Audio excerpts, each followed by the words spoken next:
మన ప్రభువును రక్షకుడునైన యేసుక్రీస్తు నామములో అందరికీ శుభాభివందనములు. ఈరోజు దేవుని యొక్క వాక్యము 1 పేతురు 5వ అధ్యాయము 6వ వచనము. దేవుడు తగిన సమయమందు మిమ్మును హెచ్చించినట్లు ఆయన బలిష్టమైన చేతి క్రింద దీన మనస్కులై ఉండుడి.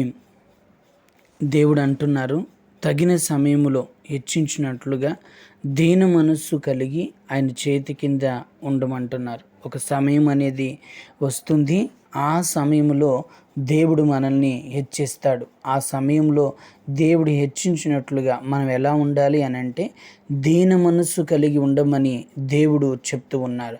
అది సాయంత్రం కావచ్చు, మధ్యాహ్నం కావచ్చు, రాత్రి కావచ్చు, తెల్లవారుజామున కావచ్చు, ఏదో ఒక సమయం అనేది మన కొరకే దేవుడు దాచి ఉంచాడు. ఆ సమయంలో హెచ్చించాలని. ఆయన హెచ్చించే సమయం మనకు వచ్చినట్లుగా మనం ఎలా ఉండాలి? దీన మనస్సు కలిగి ఉండాలని వాక్యం మనకు చెప్తుంది. దీన మనస్సు అంటే పశ్చాత్తాపం కలిగిన మనస్సు, విరిగి నలిగినటువంటి మనస్సు, ప్రార్థన చేసి దేవుడు ఎప్పుడు నా పట్ల కార్యాన్ని చేస్తాడని ఎదురు చూసే ఒక మనస్సు కలిగి మనం జీవించినట్లయితే నిశ్చయముగా మన గొప్ప దేవుడు తగిన సమయమున మనల్ని హెచ్చిస్తాడు, ఆశీర్వదిస్తాడు, మన పరిస్థితులన్నిటిని కూడా మారుస్తాడు. మనకంటూ ఒక సమయం ఉంది అని విశ్వసిద్దాము. దీన మనసు కలిగి పశ్చాత్తాపం కలిగి ప్రార్థన చేస్తూ ఎదురు చూద్దాము.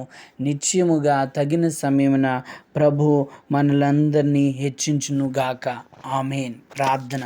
కృపగల దేవా, దయగలిగిన రాజా, ఈరోజు మాతో మీరు మాట్లాడారు. దేవుడు తగిన సమయమందు మిమ్మల్ని హెచ్చించినట్లు ఆయన బలిష్టమైన చేతి కింద దీన మనస్కులై ఉండమని మీరు చెప్పారు నాయన.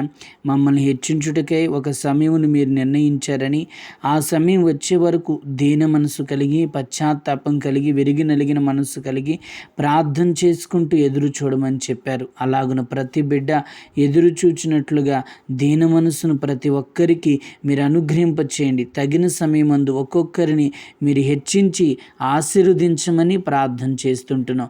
అడి దిశగా మీ కార్యములు నూతన పరిచి మీ నామునకు మహిమ తెచ్చుకొనమని యేసు నామమున అడుగుచున్నాం తండ్రి. ఆమేన్.